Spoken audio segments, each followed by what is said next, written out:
Welcome back, honors. All right, and so welcome to your optional flip for the weekend, talking about the DBQ that you have 2 body paragraphs of that bad boy due by Tuesday, right? And of course, we mean E period, G period. Everybody's got 2 body paragraphs due by what we call it, Tuesday, right? So what we're doing in this flip is mainly just to kind of like some tips and tricks on how exactly to do this whole bad boy, right? Now, so what I'm going to do is I'm going to start here, of course, and just kind of outline the general idea of what a DBQ is, right? So, of course, DBQ stands for Document-Based Question, okay? So, as we know, a DBQ on an AP history and or English test is supposed to take around 55 minutes, right? All it is a prompt right here, right? A question, okay? Asking you to, using your knowledge of Western civilizations, what are some of the immediate causes and effects of European exploration, right? Which is what we've been talking about for this entire time period, okay? So, for this whole unit, we've been talking about Spain and Portugal trying to find a faster route to India, which caused a gigantic set of cause and effect situations, including the meals you eat on your plate every day, dragging it all the way back to the world as we understand it, right? And you're given 7 documents to help explain your answer, all right? So what you were supposed to do day 1, which pretty much 95% of y'all did, and y'all did phenomenally well, is you look at each document, okay? You look at each document and you put them into a set of simple categories, right? So what most of you did, all but one of you anyway, some people are going to be tempted to go cause and effect, right? Which, could you do that and write this as a 4-paragraph essay? You could, right? You really, really could. However, it might be a little bit simpler to do 3 particular categories, right? And so our categories early on were, okay, so we're going to have our intro, right, with our thesis statement, but we can't write our thesis statement until we know our categories, right? And so our categories are going to be category 1, and a lot of us said the increased economics / pursuit of wealth / growing, what we're going to say? Growing riches, we'll say, all right? So anything that has to do with about money, right? So anything that has to do about money. And you would separate those documents into that category. And our second category would be like, I misspelled category. And category with an E. All right, so there we go.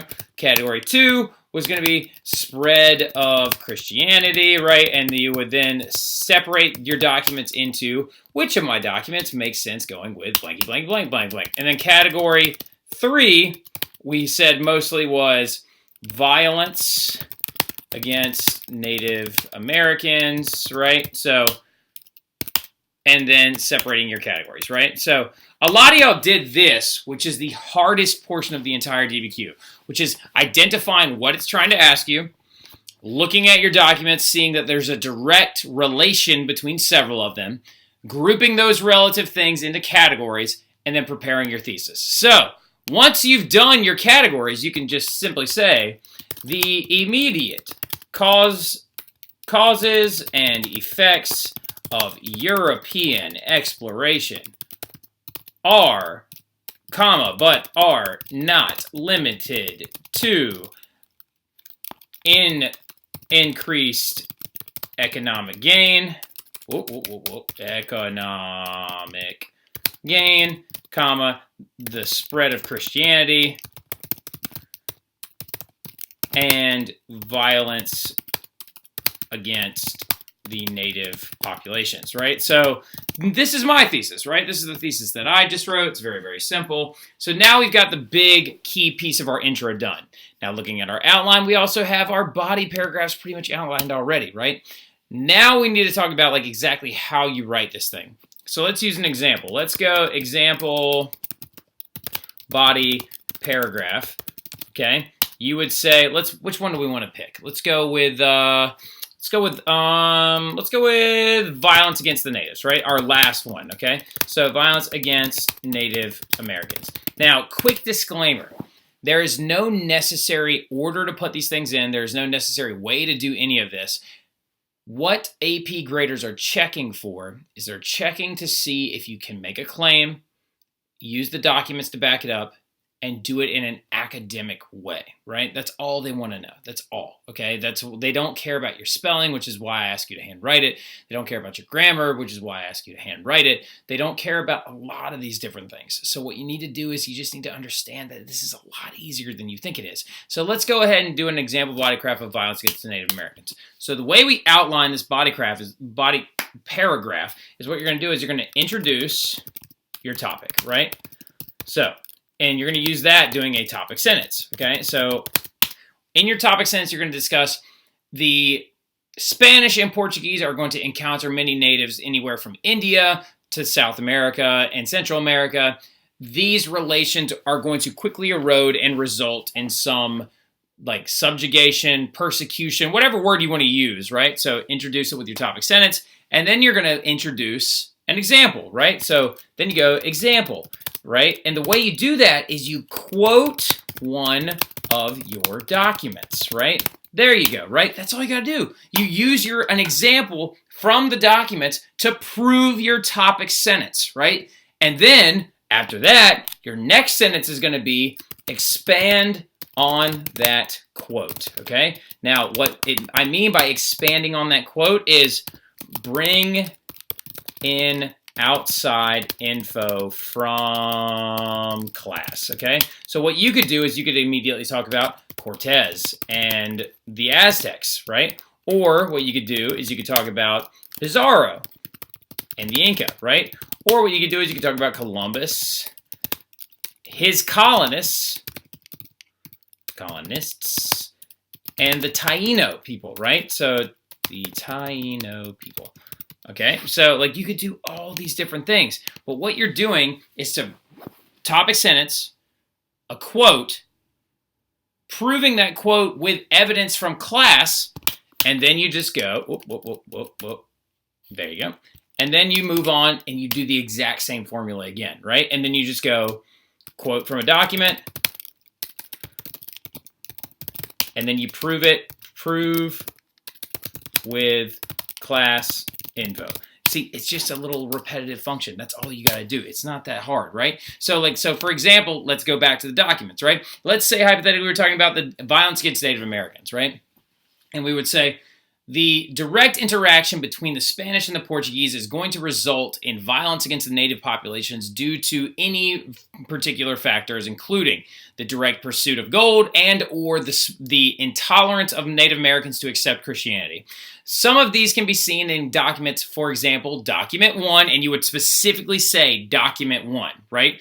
Theodore de Bry's woodblock artist shows, since this is an image, it's like you would have to describe it, shows Spanish colonists beating and torturing Native Americans in the quote, right? Or in the description, period. And then we're going to prove it with outside information, right? And then we're going to bring in for example, when Columbus left his colony for a return trip to Spain to come back with supplies, the colonists had grown wildly out of control. This is another example of violence against the Native Americans. The colonists that Columbus had left behind began to persecute the Native Americans in the pursuit of gold and other types of valuable items, right? So boom, you just brought in outside information from class, right? And then we would scroll down and then we would talk about, nope, that's wondrous weapons, not, there we go, yeah.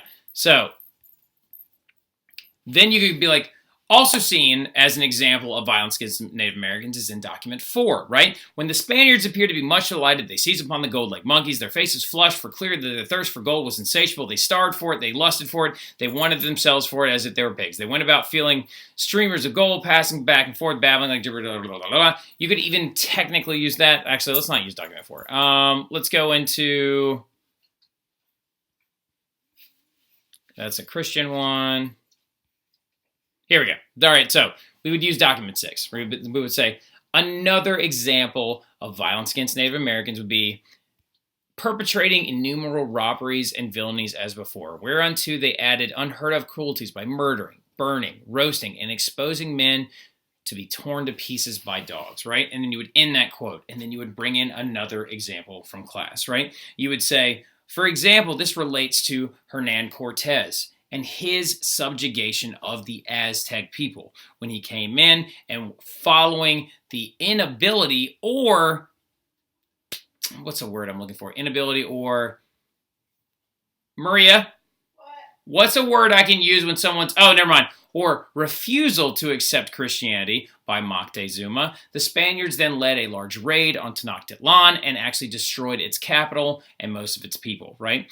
Also, then you can include it like later on, be like, this is not also limiting to unintentional violence that the Spanish spread using the disease that they had garnered from thousands of years of domestication of animals, which the natives had no immunity to, right? So this is not that hard if you understand what I'm saying. Like if you can see what we're getting at is all you have to do is a very formulaic thing, right? It's very, very easy. You write your thesis, which we already did in our outline, right? And then you move into one of your categories, you explain it with a topic sentence, you use one of the documents as an example of proof of your topic sentence, you explain that document with evidence from class, document, evidence from class, document, evidence from class, right? Like that's it, okay? So I hope this little outline, flip, kind of like easy how-to kind of helped you out a little bit. We're going to talk about some of your body paragraphs on Tuesday. And if any of you want to bring yours in early to me or submit it early, please let me know. I'm happy to review it. I want to look at it and I want to make sure you understand what's going on. And remember, this first one is not going to be graded for like crazy intensity. It's going to be mainly checking the boxes. Speaking of checking the boxes, in the description, I am going to include this here rubric. Okay, Tom Ritchie's AP Euro DBQ rubric, right? So I'm going to be including a link to this right here, AP Euro DBQ rubric that is actually used by Tom Ritchie and the AP College Board graders to justify a score on a DBQ. So what I'm going to do though, as I'm telling you really, really quick, do not worry about this particular one. You see where it says for at least 3 documents, explain how or why the document's point of view, purpose, or historical situation, blah, blah, blah, blah. I want you to ignore that one, okay? So this one right here, I'm going to tell you to ignore that one, but I do want you to check it out, and it's very, very easy because all it's asking you to do is describe the content of at least 3 of the documents, describe an argument, etc., etc., etc. It's not that hard. You guys can do this. I believe in you. If you want me to check out your outlines up to this point, let me know. But I will see you guys on Tuesday. Have a great weekend. Enjoy yourself. Y'all have a good one.